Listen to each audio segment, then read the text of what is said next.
홀로서기 심리학. 나는 왜 사소한 일에도 쉽게 흔들리는가? 자아편. 내가 사람들에게 홀로서기를 권하는 이유.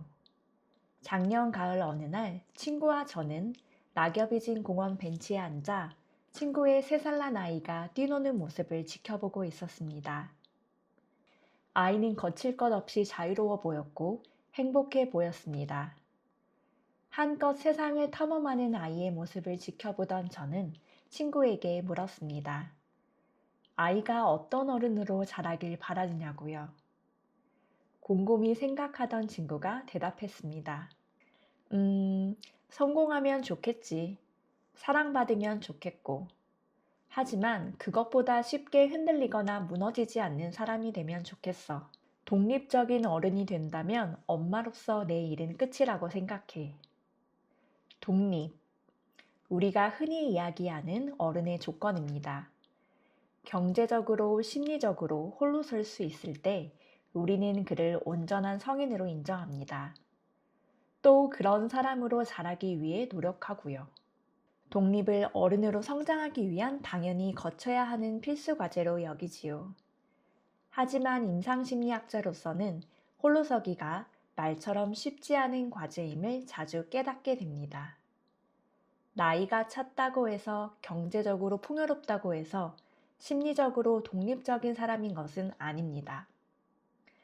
겉으로는 일도 잘하고 회사 생활도 원만하고 대인관계도 좋아 보이는 등 멀쩡해 보이는 사람도 그 속을 들여다보면 전부 힘들고 외롭다고 말합니다. 홀로 설 수 없어서 흔들리는 마음을 자꾸만 어딘가에 기대려고 합니다. 하지만 그런 의존성 때문에 일상은 더욱 괴로워지고 말지요. 당신을 힘들게 만드는 것은 무엇입니까? 사람들은 여러 가지의 마음을 기댑니다.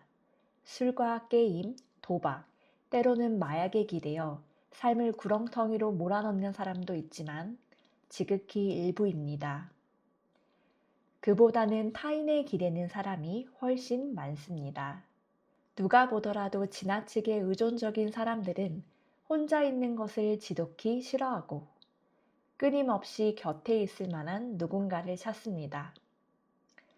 네가 없으면 안 돼. 나는 더 이상 살 수 없어. 라고 말하다가도 그가 떠나면 곧장 다른 연인을 만나는 경우가 여기에 해당하지요. 이와 반대인 사람들도 있습니다. 상대를 자기 뜻대로 움직여야 직성이 풀리는 경우입니다. 부모가 아이를 대할 때 자주 발견되는 태도인데 그들은 저는 괜찮아요. 아이만 행복하면 돼요. 라고 말합니다. 하지만 잘 들여다보면 부모가 아이에게 더 기대고 있는 상태입니다. 아이의 일거수일투족에 자신의 행복이 달려있기 때문입니다. 타인의 시선이나 평가에 지나치게 예민한 사람들도 많습니다. 그들은 자기에 대한 가치를 남들이 평가한다고 느낍니다.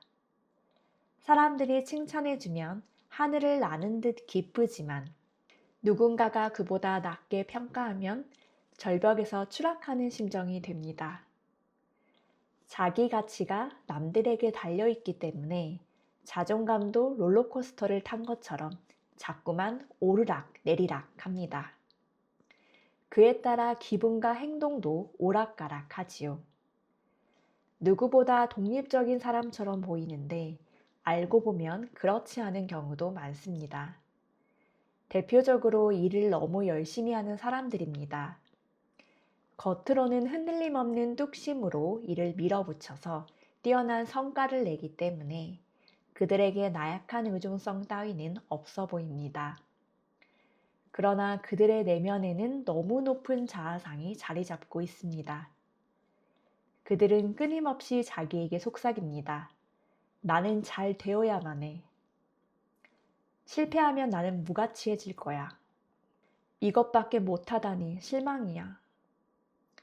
아닌 것 같아도 실은 완벽한 자기 이미지에 기대어 살아가는 상태이기 때문에 그들은 현실의 자신을 비난하고 다그치는데 익숙합니다. 완벽주의적인 성향도 강하지요. 당신만 달라지면 내가 정말 행복해질 텐데. 내가 이 모양인데 사람들이 날 좋아해 줄 리가 없지. 일이 잘 풀려야 내가 더 인정받을 텐데. 흔들리는 마음을 자꾸만 무언가에 기대는 사람들에겐 한 가지 공통점이 있습니다. 그들은 자신을 행복하게 하는 힘이 바깥에 있다고 생각합니다. 나는 뭔가 부족하고 결핍된 존재이며 그 결핍을 타인이나 세상이 채워줄 수 있다고 여깁니다. 그래서 인정받으려고 지나치게 노력하고 일에 매달려 자신을 혹사하거나 자기 힘으로 부족할 땐 다른 사람까지 끌어들입니다. 성공한 배우자를 곁에 두려고 하고 능력 있는 자식으로 키워서 자기 가치를 인정받으려는 것이지요. 이런 노력이 성공 가도를 달리면 큰 문제가 없지만 뜻대로 되지 않을 땐 삶이 힘들어집니다. 성에 차지 않는 배우자와 자식을 원망하고 마음대로 흘러가지 않는 세상 일을 탓하고 무엇보다 부족한 자신을 미워합니다. 자꾸만 힘들어진다면 타인이나 세상에 기대는 습관을 버리면 될 텐데 그러지 못한 채 더욱 그것에 집착합니다. 그것을 포기하면 조그마한 행복의 가능성도 함께 멀어진다고 믿기 때문입니다. 그러나 행복의 주도권이 외부에 있다고 믿으면 나는 계속 흔들릴 수밖에 없습니다. 일이 잘 풀리면 행복할 것이고 예상치 못한 사건으로 일이 꼬이면 불행해지겠지요. 사람들이 나를 인정하고 좋아해주면 행복하겠지만 그 관심을 유지하기 위해서는 쳇바퀴 위에 올라탄 다람쥐처럼 노력을 멈추지 말아야 할 것입니다. 그런데 바깥에 있는 존재에 따라 결정되는 행복, 갈구해야만 얻을 수 있는 행복이라면 그것을 정말 행복이라고 부를 수 있을까요? 오히려 우리의 기분을 붕붕 뛰었다 추락시키는 만큼 괴로움이라고 부르는 게 더 맞지 않을까요? 사람들이 의외로 모르는 홀로서기의 3가지 의미. 그래서 홀로서기가 필요합니다. 홀로서기란 외부에 기대지 않는 태도이고 행복의 주도권을 다시 나에게로 가져오기 위한 노력입니다. 기대는 사람은 상황에 따라 기분과 행복이 오락가락하지만 홀로 설 수 있는 사람은 기분과 태도가 비교적 일정합니다. 타인과 세상에 의해 내면이 크게 흔들리지 않기 때문입니다. 그런데 제가 이런 이야기를 하면 많은 내담자가 아리송한 표정으로 말합니다. 선생님, 제가 먼저 믿을 만한 사람이 되어야 홀로 서기도 가능한 거 아닌가요? 뭔가 잘하는 게 있어야 다른 것에 기대지를 않지요. 그 말에는 경제적 능력이든 인성이든 실력이든 어느 면에서 완벽한 사람이 되어야 의존하지 않고 흔들리지 않는 삶을 살 수 있지 않겠냐는 뜻이 담겨 있습니다. 즉, 믿을 만한 사람이 되기 위해 실력을 갖추는 게 우선이라는 논리입니다. 하지만 앞서 살펴봤듯이 그 기준이 외부에 있는 한 완벽해지기 위한 노력에는 끝이 없다는 게 문제입니다. 타인에게 인정받는 일에 끝이 있을까요? 성공에 과연 끝이 있을까요? 외부의 요소들을 모두 통제할 수 있다면 모를까? 우리는 언제 이를지 모르는 타인의 평판과 언제 닥칠지 모를 위기에 촉을 세우고 전전긍긍할 것입니다. 이것은 노력한다고 해결될 문제가 아니지요. 그러므로 실력 먼저 갖추겠다는 생각은 옳지 않습니다. 외부로 향하던 시선을 내부로 돌려 내 마음을 들여다보고 돌보는 일이 곧 행복임을 알아야 합니다. 사람들이 자주 오해하는 홀로서기의 진짜 의미는 다음과 같습니다. 첫째, 통제 가능한 일과 통제 불가능한 일을 구분하는 능력입니다. 타인의 마음, 세상, 이미 지나간 과거 등은 내 힘으로 어쩔 수 없는 통제 불가능한 일입니다. 이에 대해서는 집착을 거두는 게 좋습니다. 반면 내 마음은 통제가 가능합니다.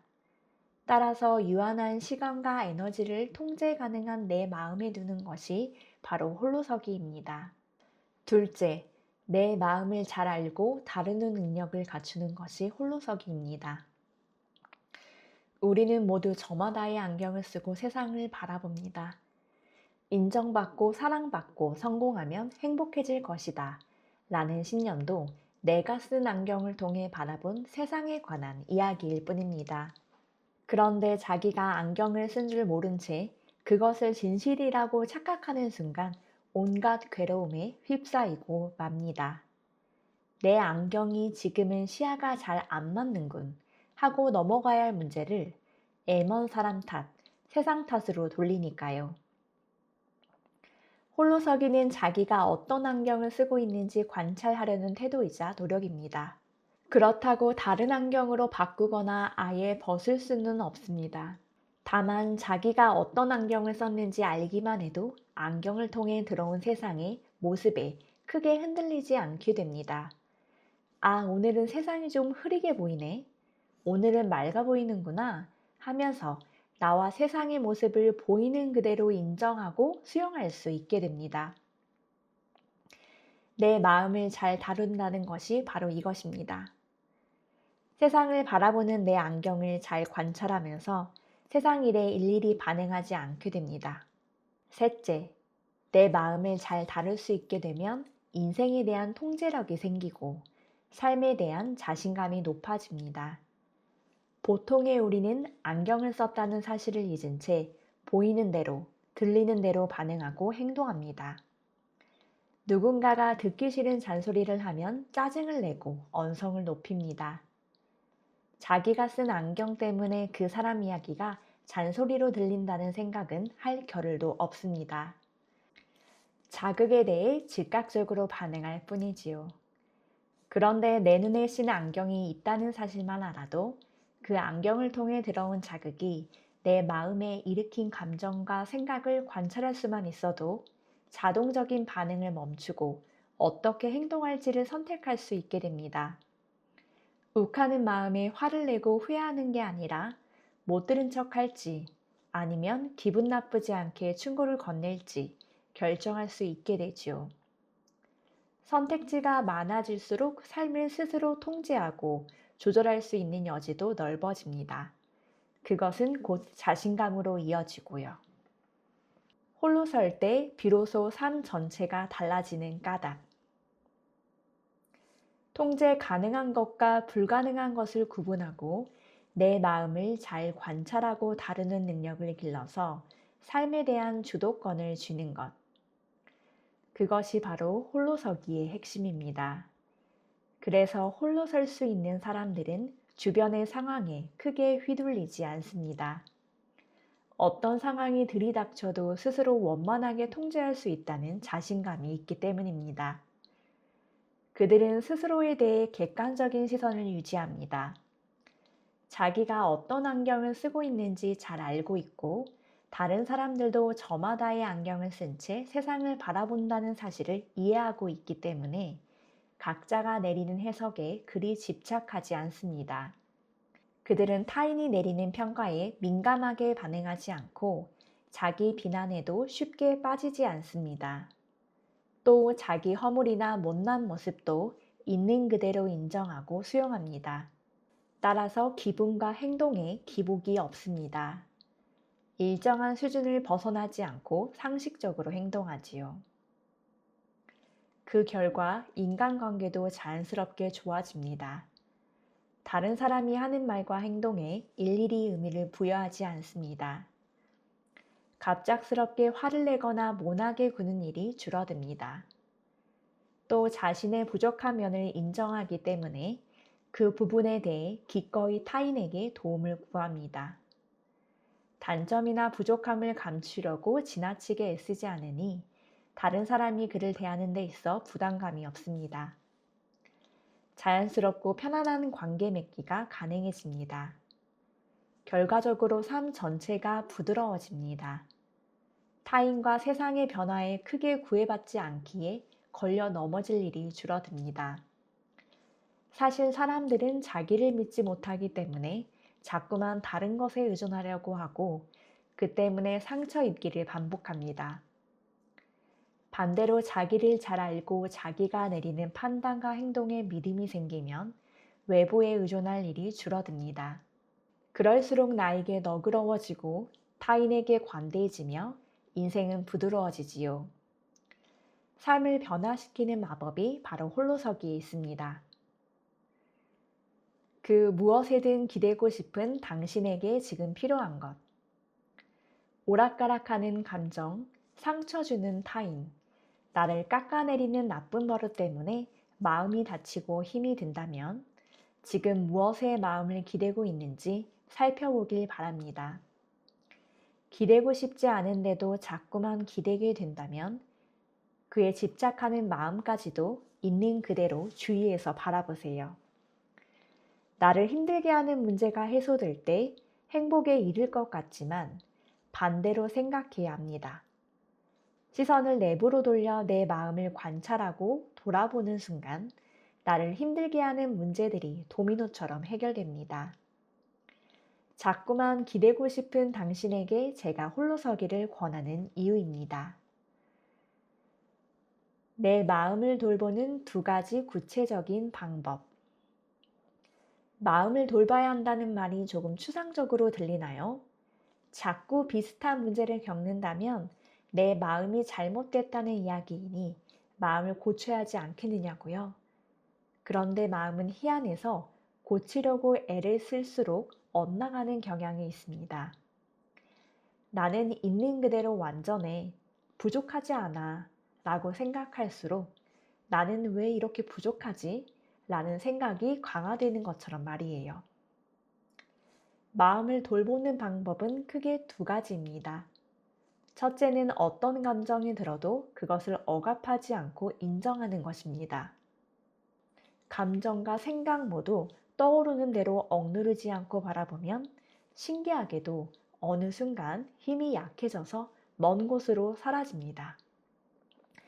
익숙한 자기 비난이나 남 탓하는 버릇에 대처하는 방법도 비슷합니다. 그런 느낌과 생각을 떠오르는 대로 관찰하세요.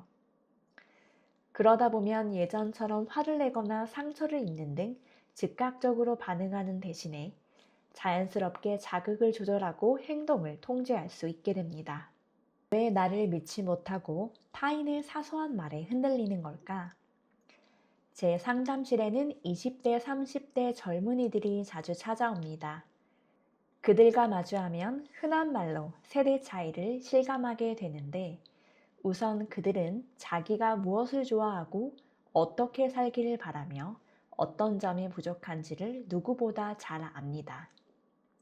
당연히 돈, 명예, 권력 같은 획일적인 가치를 추구하는 것이 행복이라고 생각하지 않습니다. 주어진 삶이 아닌 원하는 삶을 적극적으로 개척해 나가려는 의지가 충만합니다. 저는 이것을 건강한 개인주의라고 표현하고 싶습니다. 저를 포함한 기성세대가 돈과 명예만 쫓다가 중년에 와서 인생의 위기를 크게 겪는다는 점을 생각해 보면 그들의 개인주의가 얼마나 건강한 것인가를 실감하게 됩니다. 자기 자신을 잘 알수록 크게 흔들리지 않기 때문입니다. 하지만 개인주의에서 비롯된 또 다른 특징을 발견할 때도 많습니다.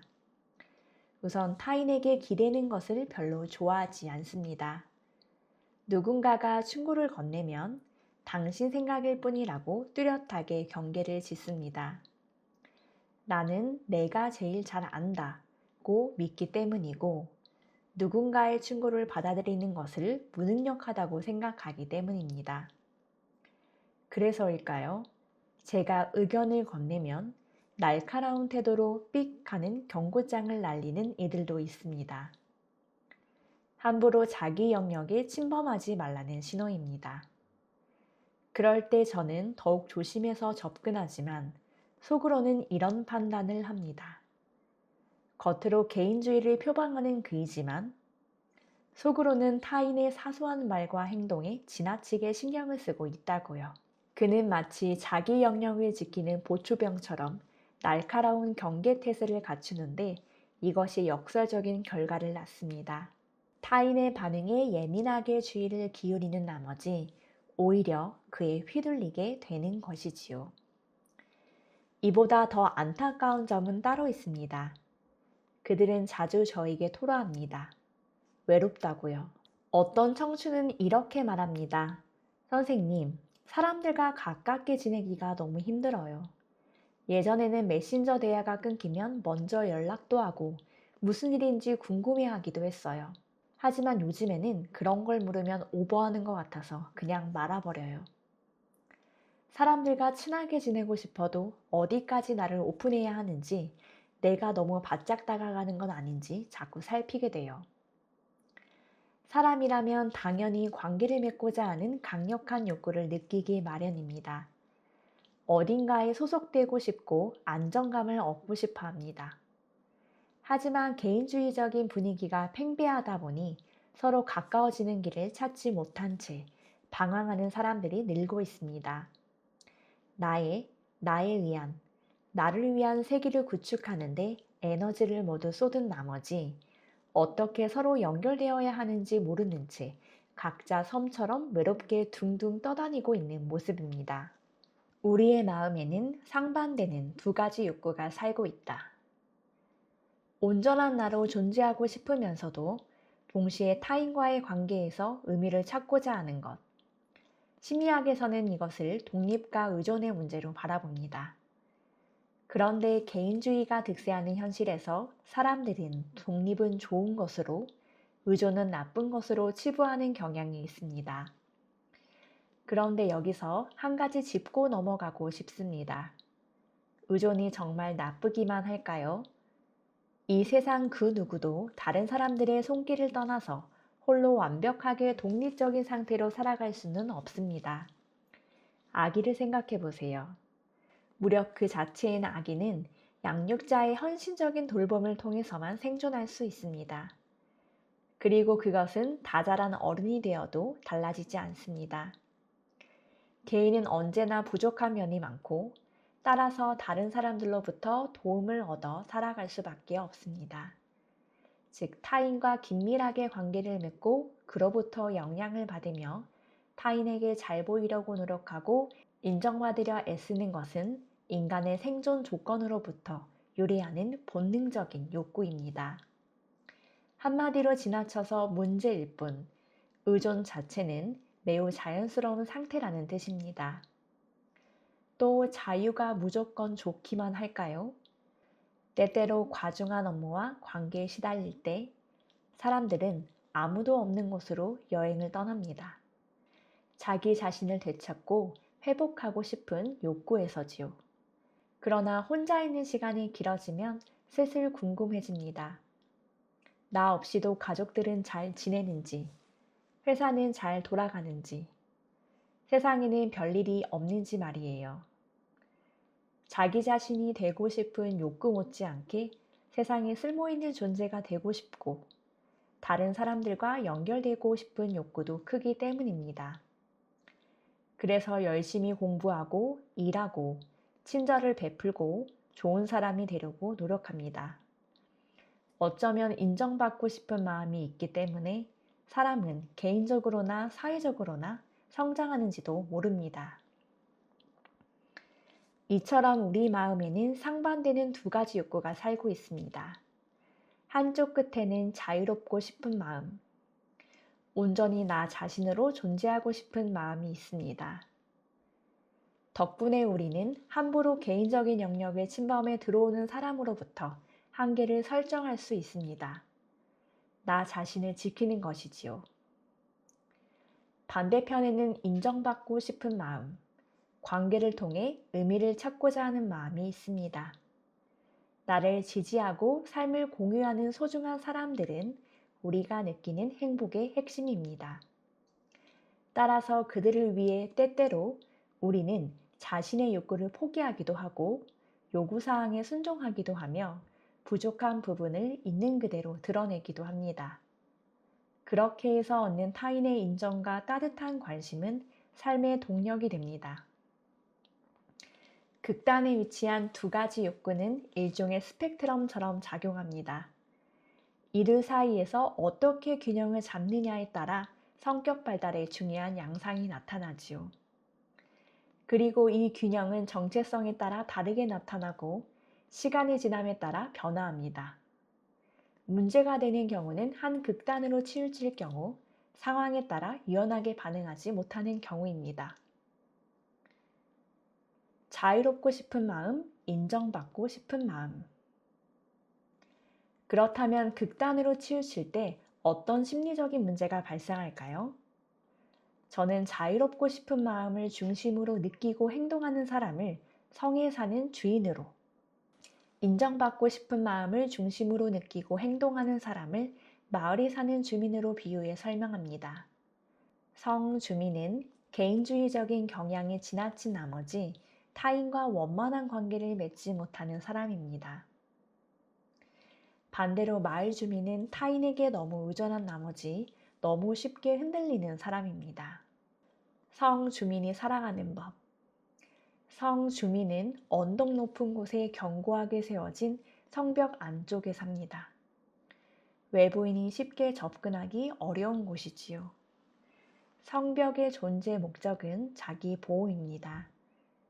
성 주민은 수많은 시간과 에너지를 쏟아 난공불락의 요새를 지음으로써 세상의 온갖 소란으로부터 자신을 보호하고 약점을 외부에 드러내지 않으려고 노력합니다. 누군가가 침입할까봐 늘 경계태세를 갖추고 있습니다. 여러분은 이렇게 물을지도 모르겠습니다. 그래서 효과적이라면 뭐가 문제인데? 문제는 이 같은 자기보호 전략을 지나치게 고수할 경우 고립으로 이어지기 쉽다는 점입니다. 두꺼운 성벽 안에 사는 사람은 안전을 담보받는 대신 바깥 세상과 단절됩니다. 바깥 세상의 정보가 성 안으로 들어오지 못하는 동안 성 주민의 시야는 갈수록 좁아지고 왜곡됩니다. 또 외로움과 소외감에 빠져듭니다. 더 큰 문제는 따로 있습니다. 성 주민은 타인과의 교류가 너무 적기 때문에 타인의 감정에 귀 기울이고 이를 받아들이는 능력이 저하됩니다. 즉, 공감 능력이 결여됩니다. 그런데 타인의 감정에 공감하지 못하면 결국 감정을 읽는 능력마저 퇴화해 자기 감정도 제대로 인식하지 못하는 지경에 이릅니다. 그 결과 삶과 세상에 대한 흥미가 사라지고 자기가 진정으로 무엇을 원하는지 잘 파악하지 못하게 될 수도 있습니다. 약점을 드러내길 극도로 꺼리는 성 주민은 어려운 환경에 처해도 쉽게 도움을 요청하지 못합니다.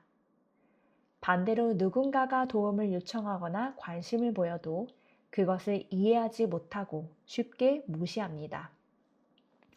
쉽게 무시합니다. 그들은 성벽에 혼자 남고 더욱 외로워집니다. 하지만 사람들과 함께하는 법을 모르기 때문에 갈등이 생길수록 성벽을 더욱 높게만 쌓습니다. 그런 태도는 외부인들의 분노와 질투를 유발하지요.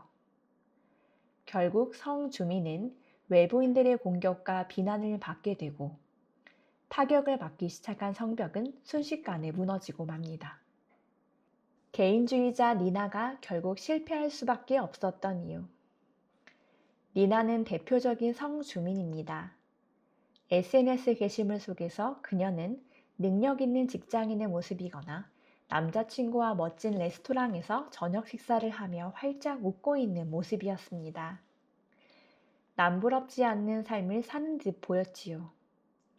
하지만 불안감이 지나치게 표출되면서 남자친구의 끈질긴 요구로 저를 찾아왔습니다. 니나는 느긋한 발걸음으로 아무렇지 않은 척 제 사무실로 들어왔습니다. 도통 속마음을 드러내지 않았지요. 심리상담가는 내담자의 감정 신호를 읽고 그들의 요구를 감지해야 합니다. 하지만 니나의 마음을 읽기란 쉽지 않았습니다.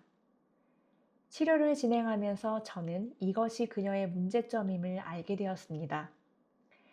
니나는 누군가가 가까이 접근하는 것을 별로 좋아하지 않았습니다. 개인적인 영역이 침범당할까봐 불편해하고 두려워했지요. 그래서 감정 신호를 차단하는 습관이 있었습니다. 니나의 부모님은 감정을 다루는 데 있어서 억압적인 경향이 강했습니다.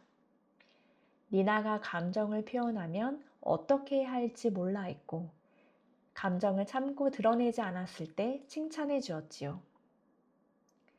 또 불안한 마음에서 초조하게 딸의 곁을 서성이곤 했는데, 니나가 열심히 공부하거나 뛰어난 성과를 보이면 그제서야 안심하고 뒤로 물러섰습니다. 억압적이고 간섭이 심한 부모 밑에서 자라면서 니나는 관계 맺기란 자유를 빼앗기는 일이라고 생각하게 되었습니다. 개인적인 영역을 침범당하지 않으려면 최대한 감정을 억압하고 성과를 내야 한다고 느꼈고, 완벽주의적인 습관을 들이게 되었습니다. 이런 습관은 학교와 직장에서 어느 정도까지는 효과가 있었습니다. 하지만 승진을 하고 팀장의 자리에 이르러 여러 사람과 함께 일해야 하는 입장이 되자 도움이 되지 않았지요. 주위의 무관심한 니나의 태도와 지나치긴 개인주의는 새로운 동료들에겐 불친절한 행동으로 비쳤습니다. 결국 동료들도 니나에게 점점 더 불친절해졌고, 그녀에게 필요한 지원을 해주지도 않게 되었습니다. 이런 상황은 니나의 사회적 불안감을 증폭시켰습니다. 불안감이 심해질수록 니나의 개인주의적 성향도 강해졌습니다. 외부로부터 공격을 받을수록 성벽을 높이는 것은 성주민의 전형적인 특징이지요. 그녀는 혼자서도 모든 일을 완벽히 처리해낼 수 있다고 믿었고, 더욱 일에 매진했습니다. 하지만 그럴수록 동료들로부터 소외되었고, 성과도 보잘것 없었습니다. 니나는 외로웠고 점점 지쳐갔습니다. 스스로는 깨닫지 못하고 있었지만 그녀가 세운 공고한 성벽이 곧 무너질 위기에 처했음은 두말할 나위 없는 현실이었습니다. 마을 주민이 살아가는 법. 마을 주민은 성 주민과 정반대의 성향을 보입니다. 그들은 타인과 맺는 긴밀한 관계 속에서 안정감과 행복을 느낍니다. 그들은 서로 솔직하게 감정을 내보이고 나누는 것이야말로 가까워지는 방법이라고 믿습니다. 그래서 감정을 느끼고 표현하는데 능숙합니다. 하지만 관계를 맺고 싶은 욕망 때문에 자신이 정말로 원하는 것을 보지 못하게 되기도 합니다. 소외된 상태를 싫어하므로 결정을 내릴 때 함께하는 사람의 영향을 지나치게 받습니다. 마을 주민은 타인과의 관계를 유지하기 위해 자신의 욕구를 뒤로한 채 상대에게 많은 것을 제공하고 희생하는 경향이 있습니다. 이때 만약 상대방이 기뻐하고 고마워하면 마을 주민 역시 행복과 보람을 느끼지만, 상대에게서 소외된 느낌을 받으면 크게 분노하기도 합니다. 또 마을 주민은 종종 감정의 노예가 됩니다. 감정의 영향을 차단하는 성주민과는 반대로 마을 주민은 감정대로 행동하는 경향이 있습니다. 그래서 마을 주민이 맺는 관계는 기복이 많습니다. 그들은 싸우고 화해하고 사랑하고 미워하기를 반복합니다. 이처럼 감정 소모의 에너지의 대부분을 쏟기 때문에 마을 주민은 장기적인 목표에 쉽사리 집중할 수 없게 됩니다. 마을 주민은 감정이 격해지면 집중력이 흐려지고 같은 생각에서 벗어나지 못하며 걱정에 사로잡히기 쉽습니다. 감정을 잘 통제하지 못해서 우울증이나 불안감, 행동장애 등의 만성적인 문제를 겪기도 합니다. 경계를 지키지 못하는 제시카가 늘 상처받을 수밖에 없었던 이유. 제시카는 언뜻 쾌활한 사람으로 보였습니다. 감정이 풍부했고 자기 감정을 다른 사람에게 표현하길 즐겼습니다. 오락가락하는 기분 때문에 그날 태도가 들쑥날쑥하는 등 불안정한 모습이 종종 나타났지만 전반적으로 매력있고 생기 넘치는 사람이었습니다. 하지만 제시카는 그 누구와도 지속적인 신뢰관계를 만들어가지 못했습니다. 문제는 버림받을지도 모른다는 극심한 불안감이었습니다. 그녀는 사랑하는 사람이 갑자기 바쁜 일이 생겨 약속을 미루거나 전화를 늦게 하면 이제 내가 지긋지긋하지? 너도 똑같아. 너는 안 변할 거라고 그렇게 장담하더니 하는 말로 부담을 주었습니다. 그러면 상대방은 갑자기 바쁜 일이 생긴 이유뿐만 아니라 내 마음은 여전히 너를 사랑한다를 증명해 보여야 했습니다. 사소한 다툼에도 매번 사랑을 확인하려는 그녀의 태도는 누구라도 지치게 만들기에 충분했습니다. 그런데 상대가 힘들어하는 기색을 보이면 제시카는 갑자기 불안해져서 어떻게든 그를 붙잡으려고 안달했습니다. 무작정 그의 집을 찾아가 밤을 지새우기도 하고 일해야 하는 시간에도 회사를 박차고 그를 만나러 나가곤 했지요.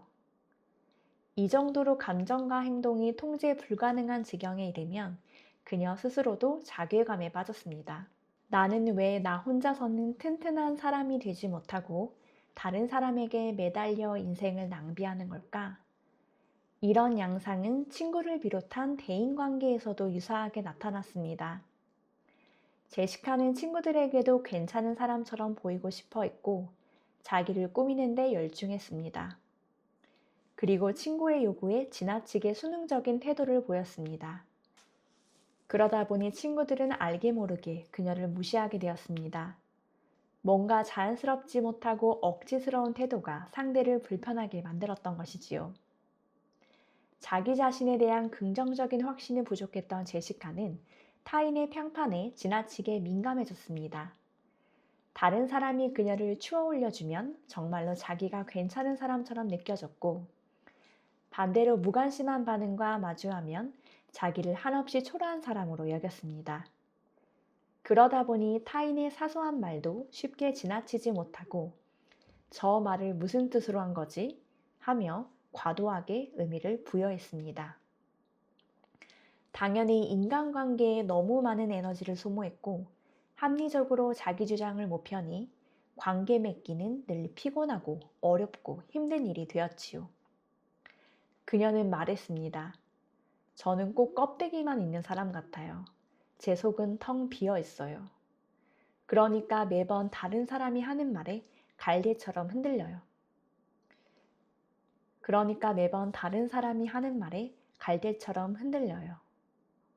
누군가를 만나면 텅 빈 제 속을 꽉 채워줄 거라 기대하고 실망하고 관계는 늘 그런 식으로 끝나요. 다른 사람이 뭐라 하든 흔들리지 않는 속이 단단한 사람들을 보면 너무 부러워요. 타인의 말에 쉽게 흔들리지 않는 사람들의 심리.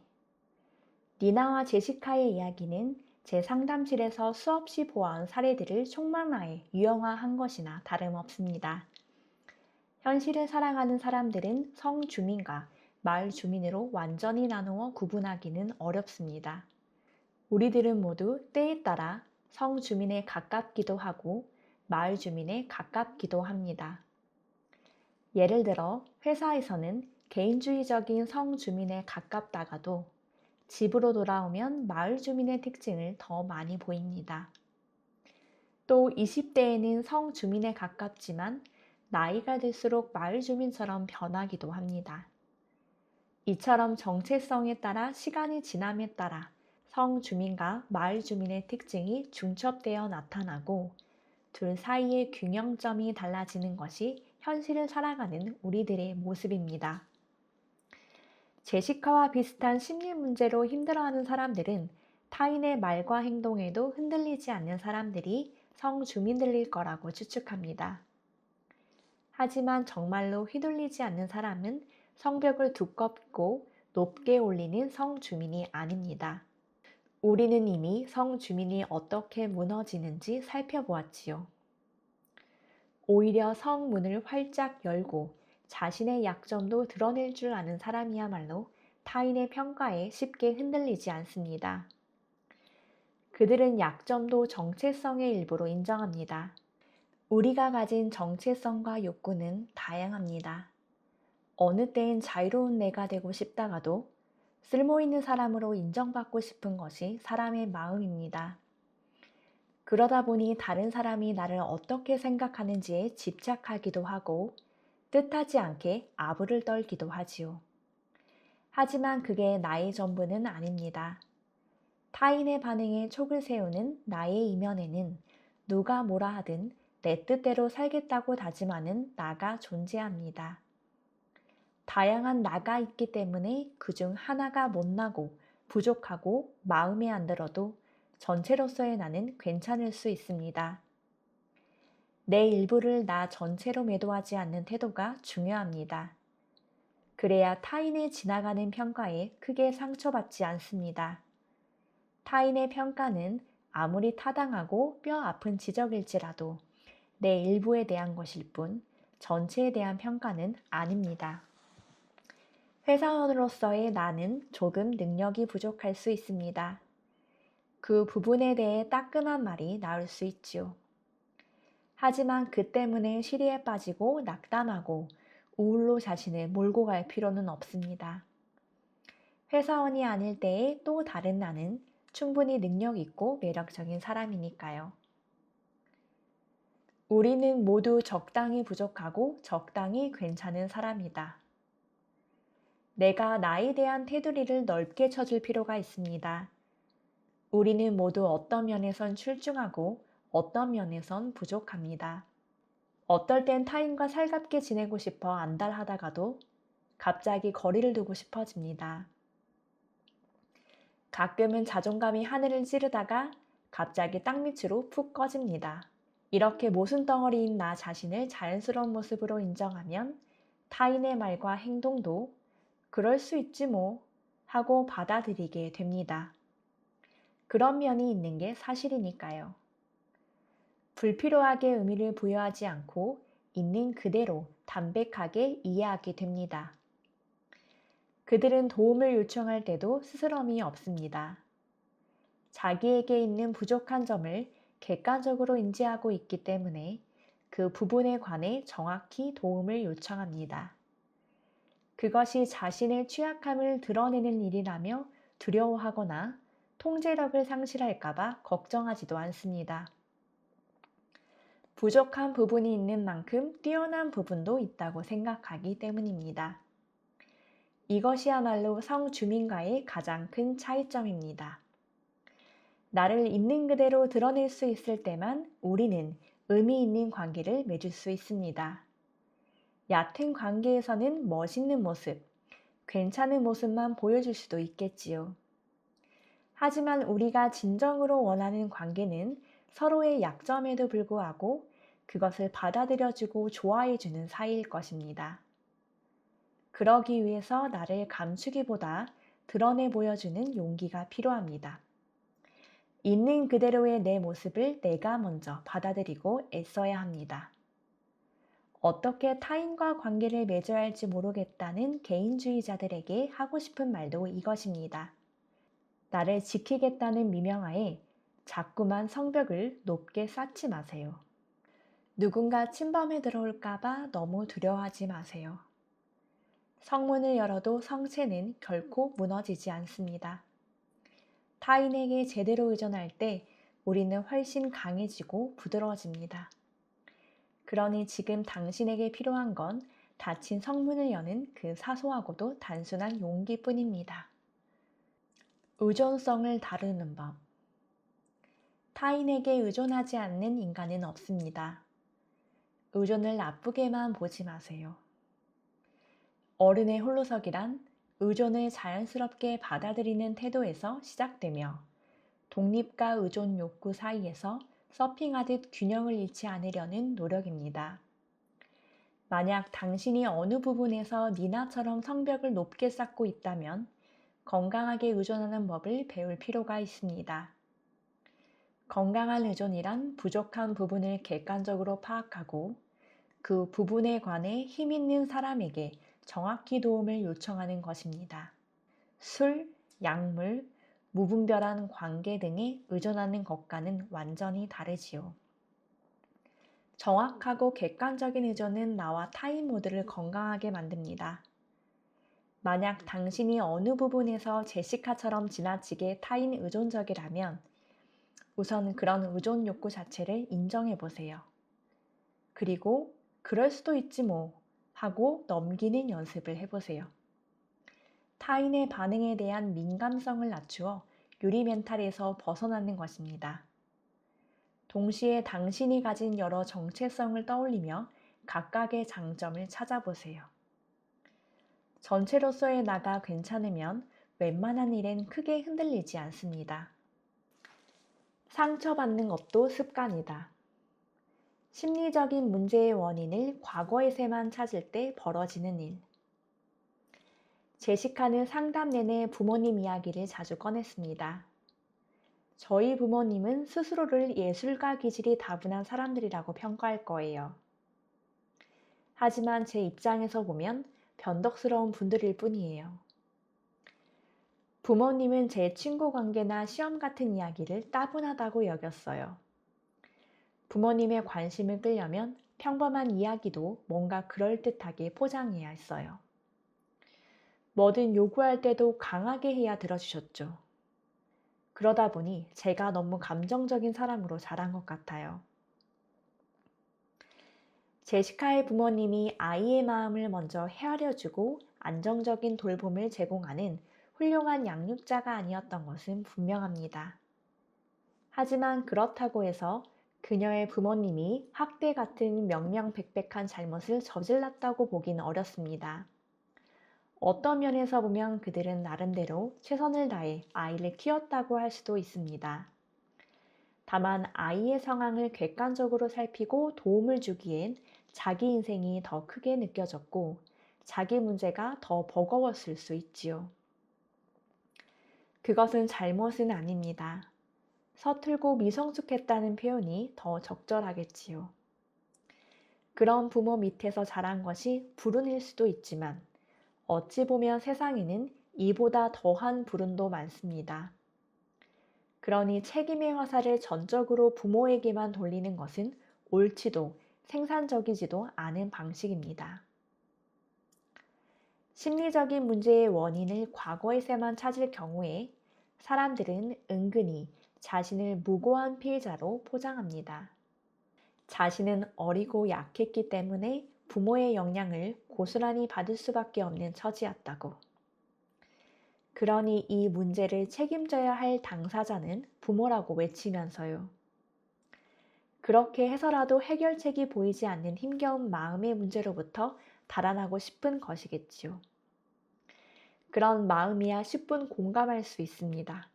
그러나 과거에만 매여 있으면 자신은 수동적인 존재가 될 뿐입니다. 인생을 통째로 타인의 손에 넘겨준 꼴이 되고 말지요. 저는 심리적인 문제를 과거에서 기인한 문제가 아닌 바꿔나가야 할 습관으로 바라보라고 이야기합니다. 습관은 어떤 행동을 되풀이하는 동안 형성된 자동화된 패턴입니다. 보통 우리는 우리를 기분 좋게 만들거나 기분이 덜 나빠지게 만들거나 요구를 충족시켜주는 행동들을 반복하지요. 그리고 이런 행동이 습관이 됩니다. 제시카의 경우 감정적이고 변덕스러운 부모에게 원하는 것을 얻기 위해서는 강력한 자기 표현이 필수라는 것을 내재화했습니다. 그래서 슬픔도 기쁨도 분노도 가능한 한 크게 느끼고 크게 표현하는 방식을 습관화하게 되었지요. 그리고 이 방식은 그녀가 부모를 대할 때는 효과적이었습니다. 하지만 같은 습관이 부모 이외의 관계에서는 나쁜 결과를 낳았습니다. 감정적으로 소모되었고 있는 그대로 자기 감정을 느끼고 표현하는 법을 배우지 못하게 막았습니다. 그렇다면 제시카에게 필요한 것은 무엇일까요? 바로 습관을 바꾸는 것입니다. 감정을 강하게 표현하는 것이 과거에는 쓸모 있었던 습관이었을지 몰라도 환경이 바뀌면 문제를 일으키는 원인이 될 수 있습니다. 이때는 습관을 고치려고 노력해야 합니다. 무의식적이고 자동적으로 흘러가는 감정과 행동의 패턴을 알아채고 끊어내는 훈련을 해야 합니다. 결코 쉽지만은 않지만 과거를 반추하는 방식보다 훨씬 생산적이고 변화가 피부로 느껴지는 방법입니다. 심리 문제를 습관의 문제로 바라볼 때 얻게 되는 가장 큰 수확은 자신을 능동적인 주체로 바라보게 된다는 점입니다. 습관은 내가 바꿀 수 있는 가능성이 있기 때문이지요. 지금 당신이 겪고 있는 마음의 문제도 어찌 보면 과거에 어떻게든 잘 살아내려고 애썼던 행동이 습관화된 결과물입니다. 그렇게 보면 살아가는 내내 당신은 눈앞에 놓인 문제를 해결하고자 애썼던 사람이고 앞으로도 문제를 해결할 능력이 충분한 사람입니다. Perfect strangers, just the two of us. 침묵 속에 대화 till the sun